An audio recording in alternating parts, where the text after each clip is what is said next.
Welcome to City Point 592 podcast. No pads, no filters, just straight cricket gaff.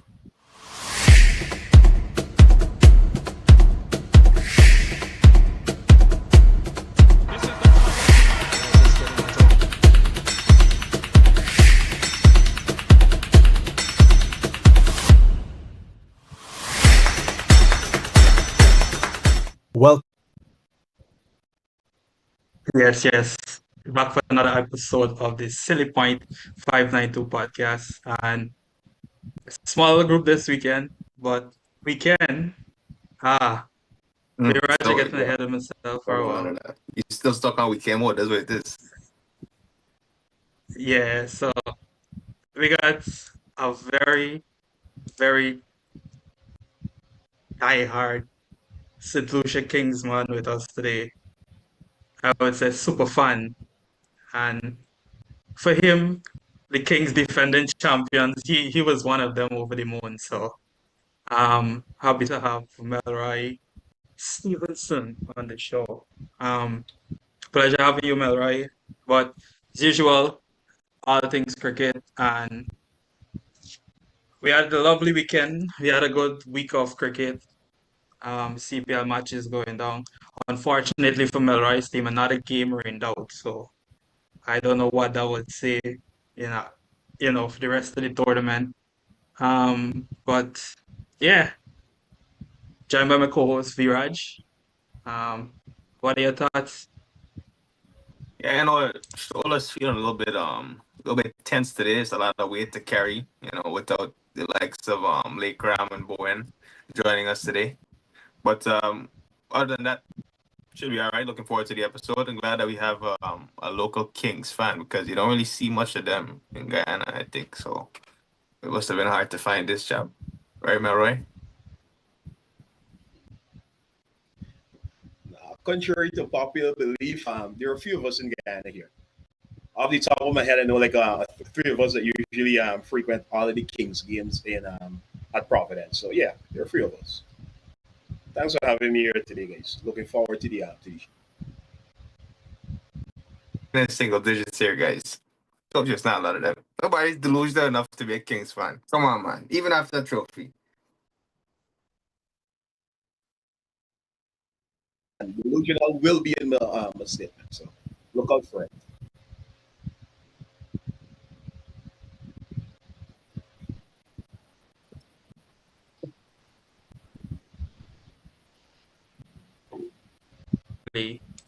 Um, After rain break, the rainy season, mash up things, and local cricket is back in Georgetown. So, Viraj, you got some scores for us, and I'm sure it's the new thing we implemented and we put in local cricket first, That's get right. our guys out there, and then we'll discuss the others because there's not much coverage for grassroots cricket. So, yeah, Viraj, floor is Yeah, yours. as Philo said, we don't really get a lot of coverage and a lot of exposure for these talents locally. So without further ado, without looking too far ahead, look under we nose.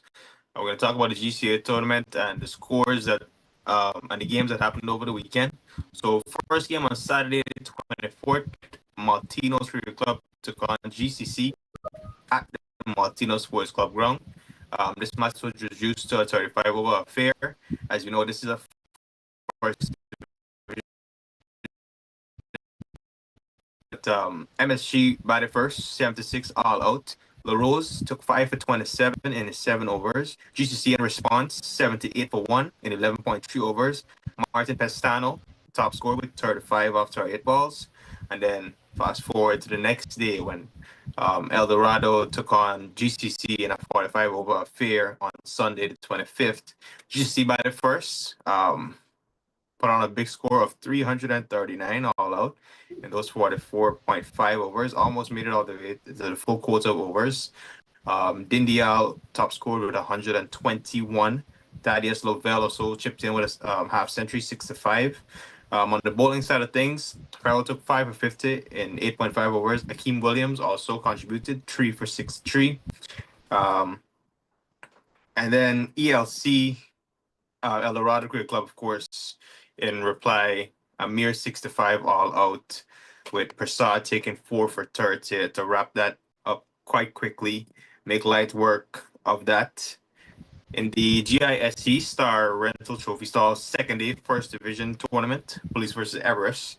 Result, Police won by 191 runs. In the first innings, Police scored 332 runs, with the top score by Ram Karan, 107 off 116 balls. Everest in response, 103 all out. Second innings, Police again, 139, and Everest in response, 177.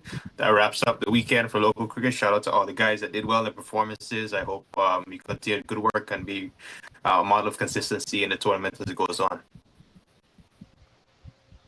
Yeah, just want to shout out my guy from the El Dorado Cricket Club, Farrell, aka Akil Hussain. Huge Akil Hussain fan. Picking up another five. He's among the top wicket takers in this year's Fourth Division tournament. So that's it on the local cricket scene. As we speak, Barbados and Guyana under 17 is currently in battle.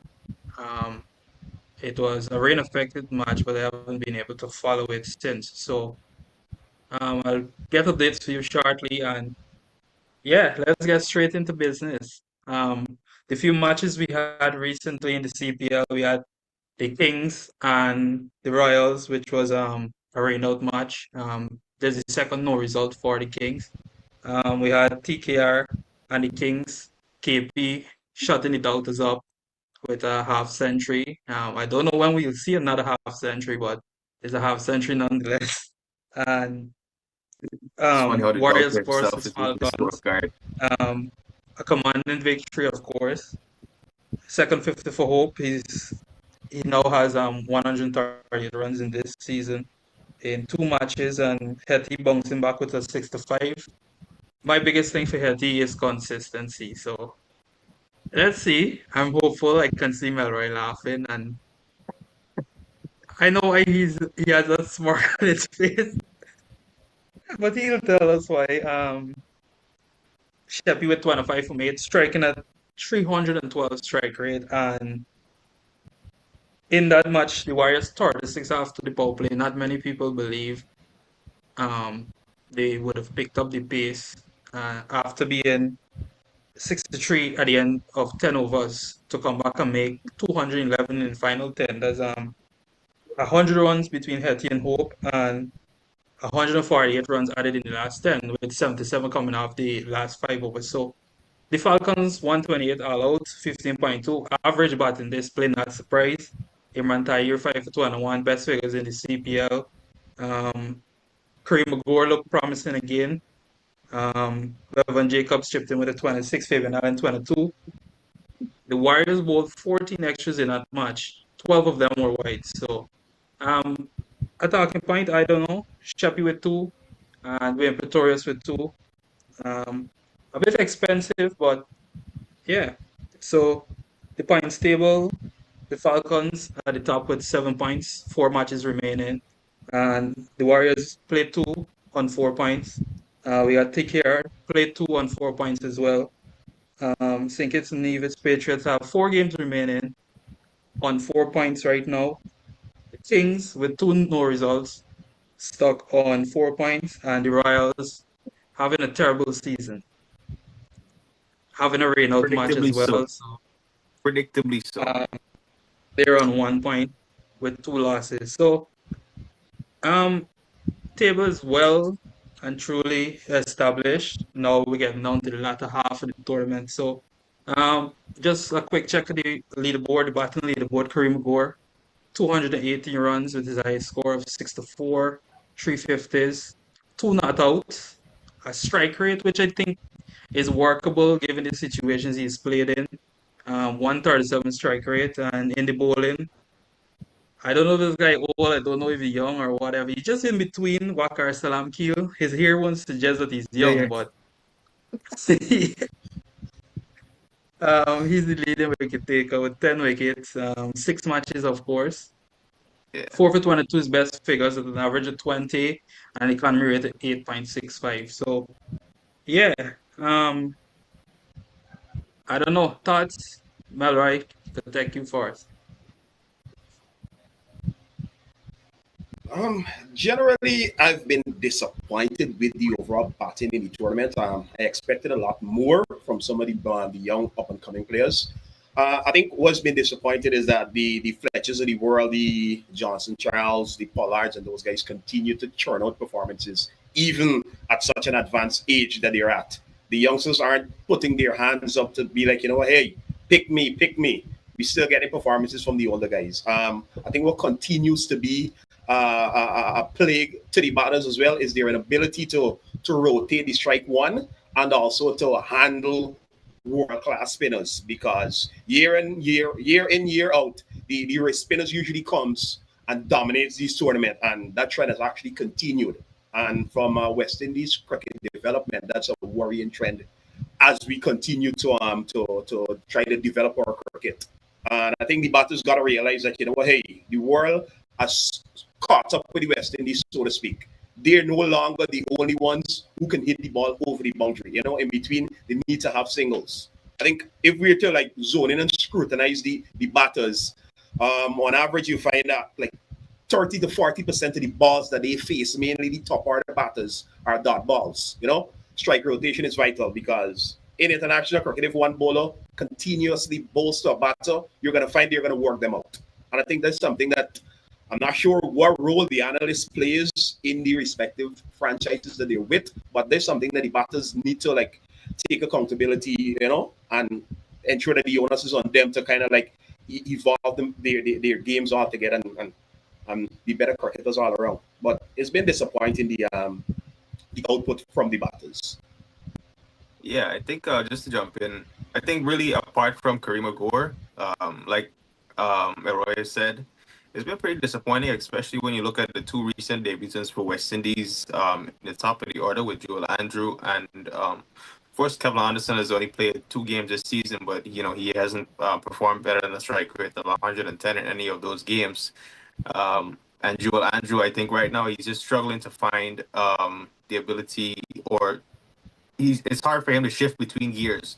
Sometimes he comes in and he's overly aggressive, and then there's moments in the game where he's unable to get off strike. Now, whether that's something that contributes to his opening partner, I'm not picking on Cornwall. I know Sunil is there. He's gonna say that I'm not the Cornwall supporter, but I'm just, perhaps giving a support to Joel Andrew in the fact that he's unable to pick up those quick singles when opening the batting with someone of Cornwall's stature, who I think threatened to take that game away from Guyana, just to highlight Multy's incredible catch on the boundary there to remove Cornwall after hitting back-to-back-to-back boundaries.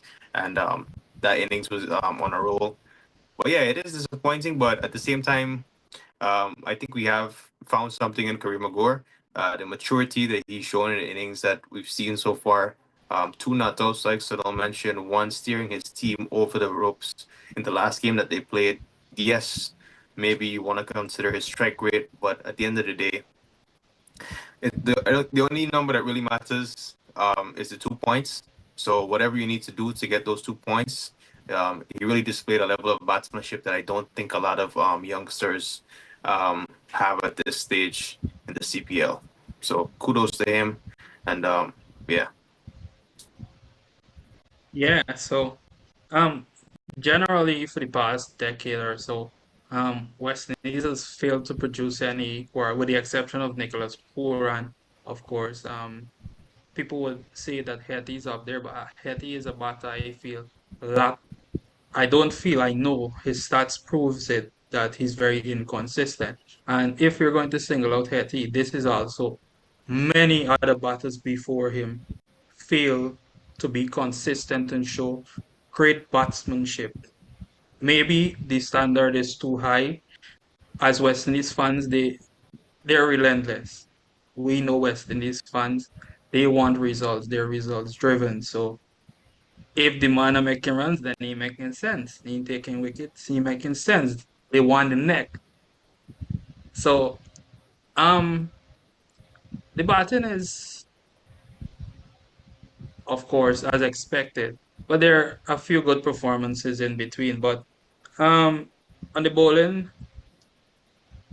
I don't know, Melroy, if you can tell me, but when was the last time a regional bowler topped the CPL bowling charts?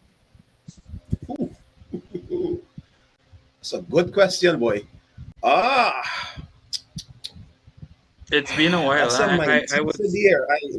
No player comes to mind readily, you know. yeah, I thought the same because I was looking, but I didn't came. They're within the top five, but for the longest while, there hasn't been a local bowler taking it away. I thought maybe Jaden Seals can carry on some of that farm, but Maybe obviously we see maybe Dwayne Dwayne. Bravo, wouldn't he be the last one there to lead? Possibly, Yeah, but Probably in the um, yeah, probably in the initial phases. yeah, yeah. So um, without further ado, we have tonight's game, match 13. We have the Kings going up against the Warriors. Warriors looking for revenge, of course, but there's not much to get revenge for in this particular match. Maybe in another finals, but the Kings, of course, beating the Amazon Warriors to win their first title. Um, the last five games, the Warriors and Kings played. The Kings had the better of the Warriors, winning three of those five matches, including a final. The last time it was at Darren Sammy International Stadium, the Warriors won by 6 wickets. And let's keep in mind, fellas, the conditions. This is the fastest track in the Caribbean right now. So it's all pace friendly. Um, I'm curious to see how the spin attack from both teams operate.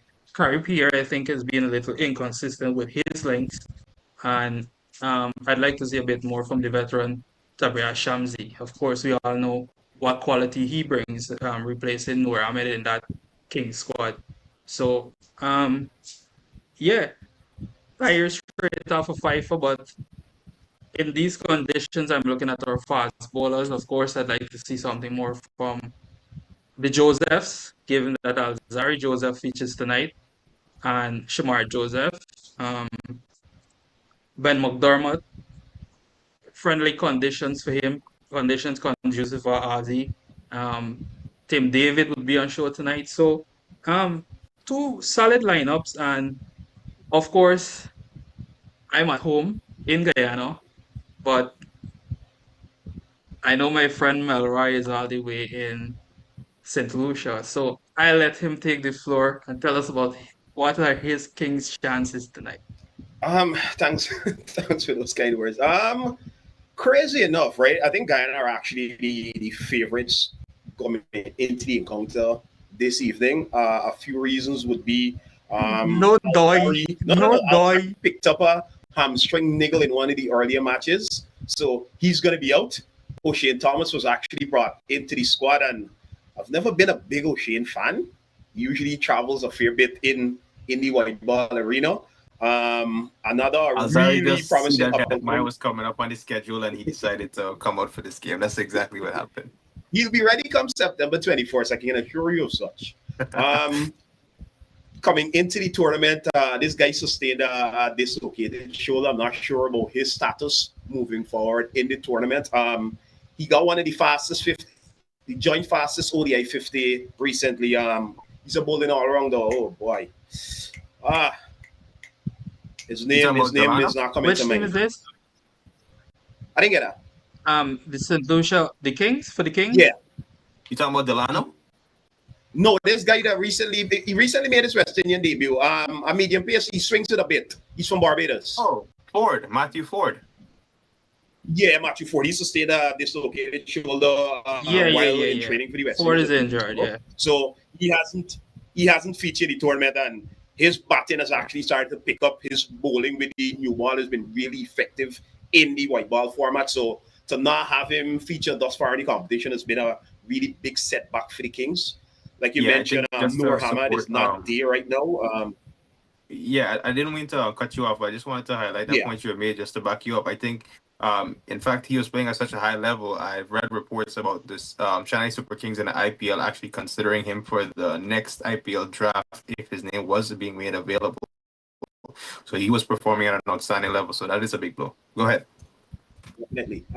The absence of Noor has left somewhat of a void in the bowling attack, because when Noor was there last year, he could have actually bowled at various phases of the innings. Shamsi, while more experienced, he's really been delivering a mixed bag in the competition thus far. I think one of the games he went for like 50, close to 50 out of just 3 overs. Even the up and coming players are taking advantage of him, so to speak. So he would definitely need to improve so as to give the Kings a better chance. I think leadership is an underrated quality that we seem to overlook a fair bit in white ball cricket, because Francois Duplessis, while he was there leading the team for the better part of the last 5 years, his absence has actually left a tremendous void that thus far David Vissa hasn't seemed to be able to fill. But the expectation is that he'll get better. But I think some of the changes that I've actually seen him made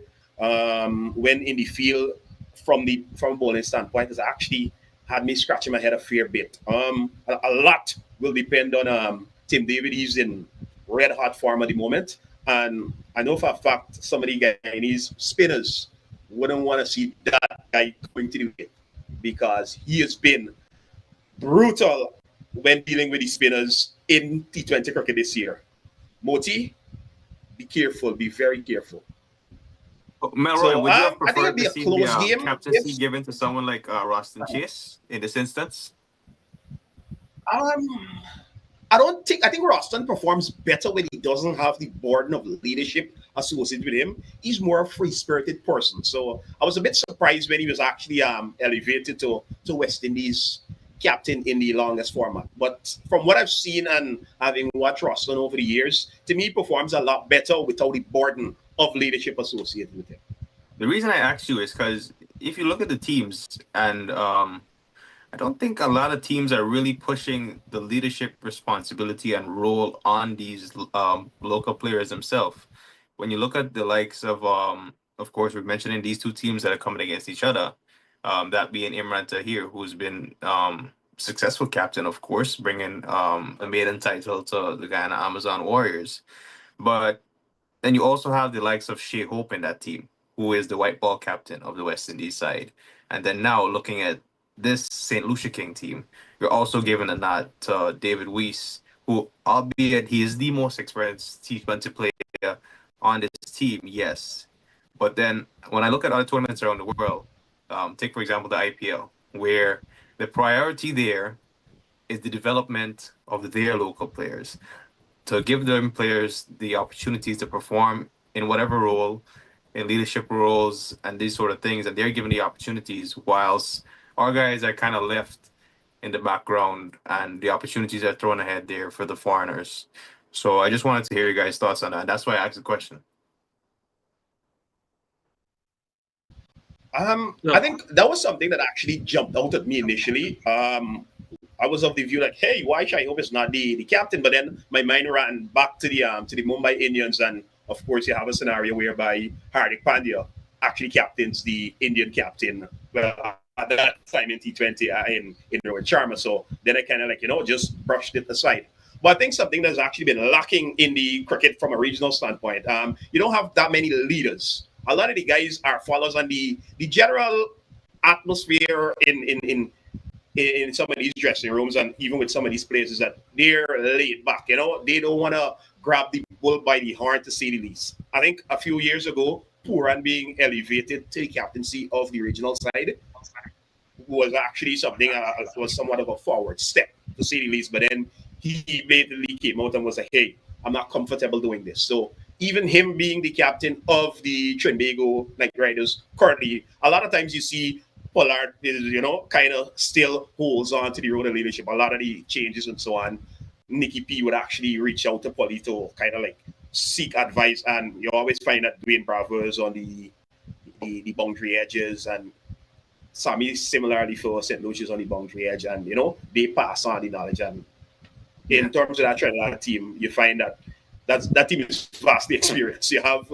some of the biggest names in T20 cricket a part of that lineup. So pound for pound, they're head and shoulders above everybody else. So I think not seeing a promising youngster come through the ranks and wanting to take up the mantle of a leader, I think is another worrying sign for West Indies cricket, because I know years ago Hetty would have actually won on the 19 World Cup, the only on the 19 World Cup that has actually come to the region. And I think you would have expected a bit more from him in terms of leadership, and to know that he's what now? I think he's about 24, just being 29. So literally 10 years after the fact we're speaking about, and he hasn't like ascended to the role that we once thought he would have actually gotten to. I think then itself was a bit disappointing, to say the least. And leaders, you can't go into a classroom and build a leader per se. I think it's an ingrained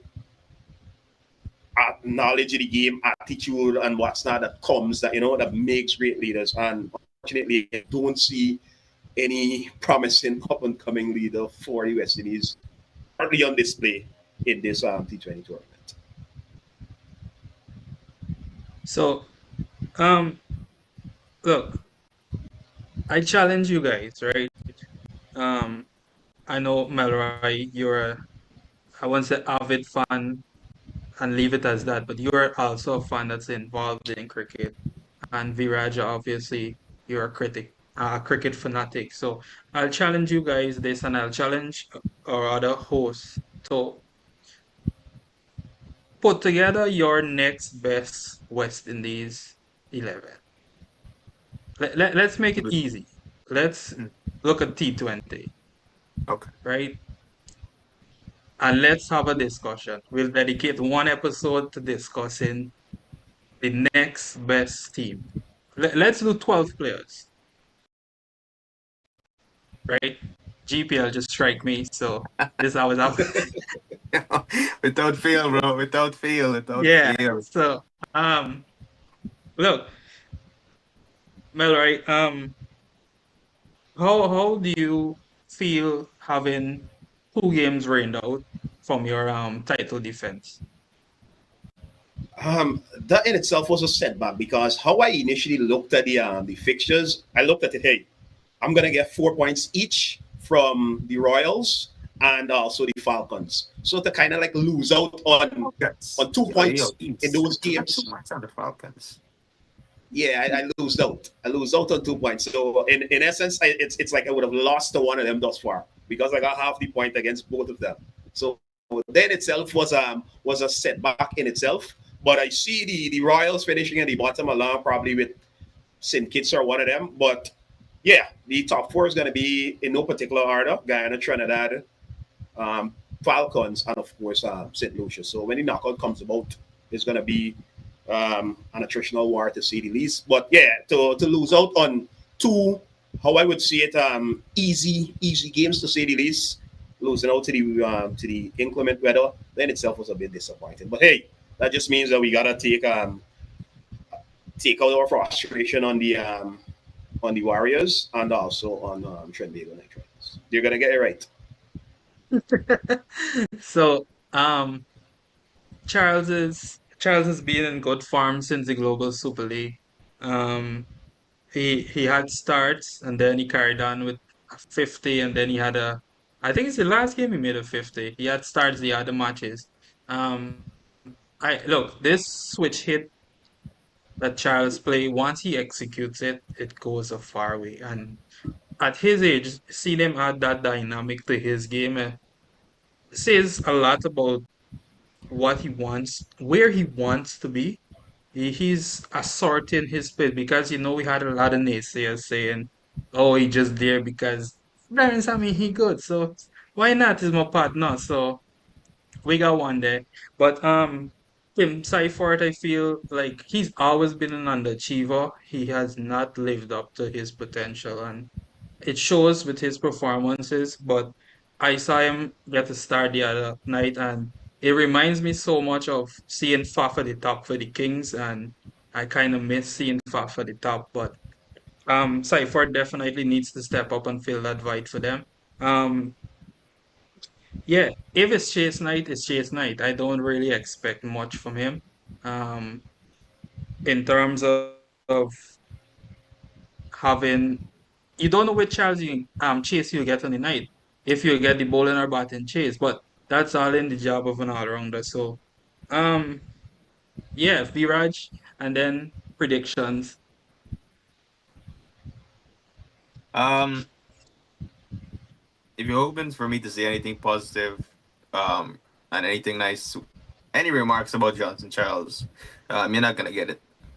I don't think there's really anything Johnson Charles can do at this point, to really change the way I see him in the West Indies team per se. I am one of those believers that the only reason he is given those opportunities at the top of the order is because of Darren Sammy and I don't know whatever negotiations that they have going on there, because there's no way that this guy is being pushed ahead of the young openers and developmental players that you need going forward. Because at one point you're thinking about the future. Of course, you're looking at the next World Cup. Is Hold, Johnson hold, Charles? hold, hold, hold, hold.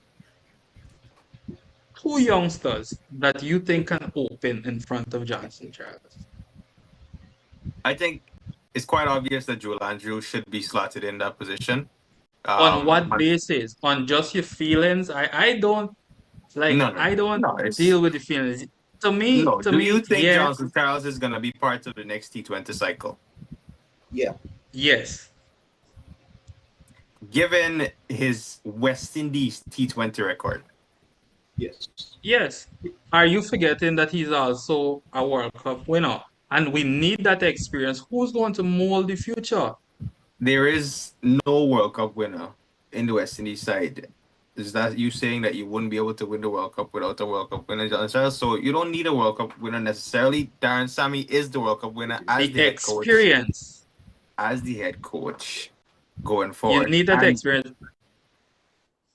Go on. Have it, have it, have look, it. I I'll be think you back for can't you. you can't have you can't have such glaring weaknesses in your game. Johnson Charles struggles, the numbers show it. Pace in excess of 145 kilometers an hour. He is unable to get off the mark against these guys. Of course, we know he's evolved into this switch hitting machine where now he's able to take on the left arm off spinners, which prior to that he had struggled significantly, and maybe that solely was the reason that he was removed from all opening stances across T20 cricket. However, credit to him, he has come back. He has led the CPL in runs, but once again, given the opportunity to open for West Indies, and he went on to fail in succession and succession again and again. And I think I'm just tired of seeing the same story over and over again. I'm ready for something new. I'm ready to see Shai Hope and Joel Andrew take the reins at the top of the order.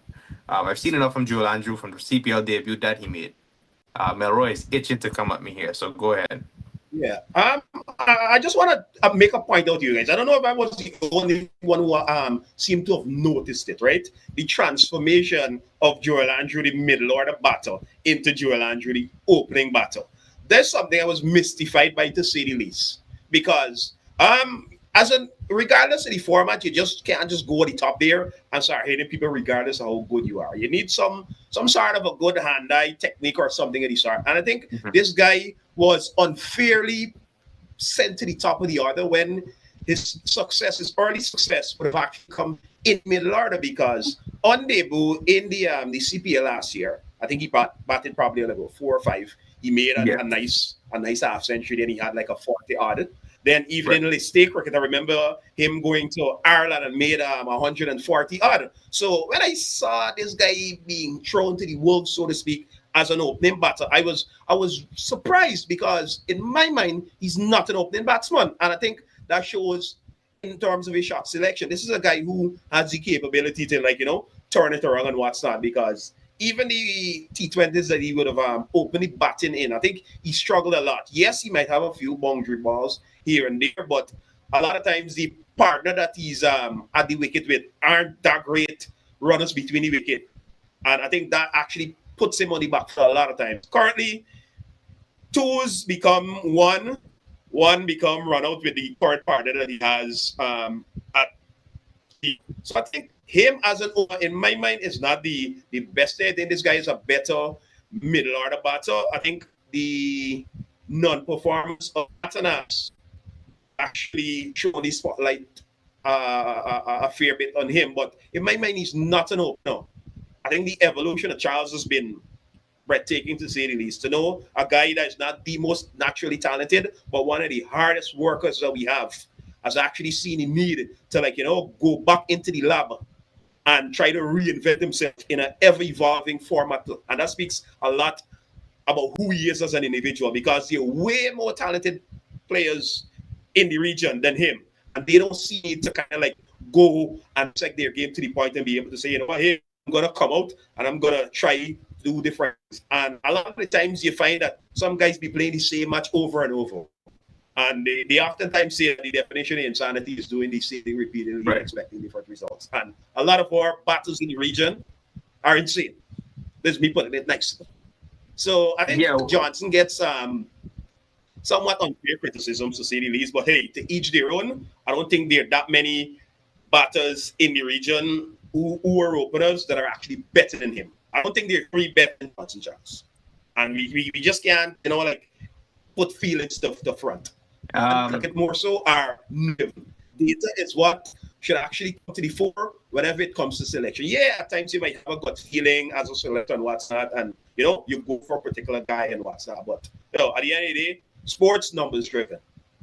The feelings of out of and off of the field altogether. It should be based on performance, and Chap's been one of the best performers at the top, both regionally in the CPLs and also I would say West. Why he expected more from him in West Indian colors.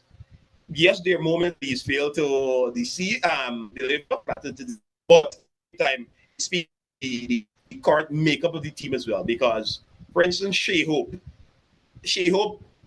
one of the best white ball players the West Indies has ever produced. Right? He made 100 in one of the T20s against Australia, and right after that, as an opener, which means he has the opportunity to blast as much balls as they might be available to his team. And for some reason or the other, he wanted to bat three. I could really not understand that logics. You just made your maiden international 100 in T20 cricket as an opener, and then you saw the need to go and bat at three, reducing the number of balls you have to bat. That in itself was a bit mystifying to see the least. But hey, the no way. I think we just lose Mel, right? No. Um, My God. All right, he viewers. was going good. Look, Viewers, I guess you I gonna hear get, this rebuttal, buddy, because I mean, yeah, look, he made some good points. I'm not gonna knock anybody for their work ethic. I think that's to be respected. Of course, John Charles, like I mentioned, going back into the lab and almost rediscovering himself. But the fact of the matter is, and if you want numbers, this guy faces the highest number of dot ball percentage in T20Is for West Indies, and you know, I think the reason Shai Hope was dropped down that order, I think if you listen to the post-match press conference from Darren Sammy at that point, he did mention them wanting more stability in that 3 to 4 area. Not saying I agree with the move. Of course, I would rather see Shai Hope open the innings. I think his numbers at opening the innings are drastically improved. Like Melroy mentioned, he does have his maiden 100 up there. But Johnson Charles is kind of like when he's on, he's on, and majority of the time he's not. Like I said, and really and truly, the power play is when you want to make the most of that 6 overs. You can't have a player facing 49% of his balls as dot balls in the power play, and I think, quite frankly, too many times I've seen that, and it just rubbed me the wrong way. And it's not a feelings thing; it's a numbers thing. He's only averaging 23 in T20 cricket, so it's not like his numbers are outrageous, anyways. So that's it's just a the fact. great number. In West Indies cricket, Well, that's an in that case, excellent Brandon number. King still has better numbers than him, and I think we know Brandon King as an opener can also slot in there. Brandon King has scored runs in the T20s against Australia. Of course, he got injured, and yeah, the rest is history. Look, I'm just putting this out there, but it's a it's between Kyle, Fit Lewis, Johnson Charles, King, and Hope. Hope being my number one, and whoever else they slot in there, that's who we run with. But those are my players in contention for opening. But let's get down to the predictions. Let's wrap this up. Let's get ready for the game tonight. So, Melroy, let me hear, being the only Kings man. we're giving you the floor. What are your predictions for this evening? Ah, thankfully I'm not a betting person, right? But Guyana has actually been a better regular season, so to speak, team in the CPL. So I'm leaning towards them coming out victorious this evening. It'll be a close game, but Guyana in these low pressurized moments, they're usually better. And the fact that Kings are missing some key pieces, I won't be surprised at all with a Warriors win this evening. But I think it'll be a pretty close game. But if Tim David gets off this evening, we could be in for a lot of excitement. But I think the as it is right now, the Warriors, their firepower, they have all of the pieces available to them. So them coming out victorious this evening wouldn't be that much of a surprise to me. But I think it'll be a really close game. Yeah, Viraj. Yeah, I think this Let's is the see first like time me and Melroy are gonna agree on this episode. Melroy is not a betting man. I certainly am, and I'm going to bet the house on the Warriors. This is the surest game I have on the CPL calendar. Um, Not to take away anything from the Kings, but they are missing key pieces, like Melroy said. I think heading into the season, it was already going to be challenging without the likes of your captain, Faf du Plessis, and then you don't have your talisman, Azari Joseph. Noor Ahmed not even being able to be a part of the side was a big loss. So even the matchup that these two teams last had in the finals, the Kings are missing arguably four of their top five matchups, or players rather, in this matchup. So yeah, the Warriors breeze through this, and yeah, I'm heading to the casino after this. yeah, so the last two matches with the well, is it the Warriors? The TKR and St. Lucia Kings in St. Lucia. TKR won the toss and they decided to bat first, and that has proven to work at that venue. And the Warriors in their recent encounter won the toss, bat first, and they defended well. So I like the idea of being consistent, and if this is working for you, then let it work. I don't mind seeing them lose batting force because it has worked for them so far. So yeah, I think the bat force 170 plus. It should be Kings all out for probably 100. So um you never know. Tyre has 7 wickets in 2 games. Maybe, just maybe he'll end up on 12 after tonight. So I don't know. So thank you so much, Malroy. It's always a pleasure chatting cricket with you, bro. Wait, so now We before look you go, how much forward about to head team making how much about head team making today? only 189. Okay, all right, Not more than all right, 25. all right, all right. Yeah, of course, like, subscribe, share Silly Pine 592 podcast, and yeah, go Warriors. Thank you guys so much. Any parting words? I just want to thank Melroy for coming on the show. I think it was very insightful listening to him, and we look forward to doing more episodes with you in the future. Guys, thanks for having me here. And I just want to say, ensure that you guys are tuned in on the 21st at the Providence Stadium. St. Lucia will repeat as champs. Remember, you heard it here first. Yeah, bro. We out. Take care, guys. Welcome to City Point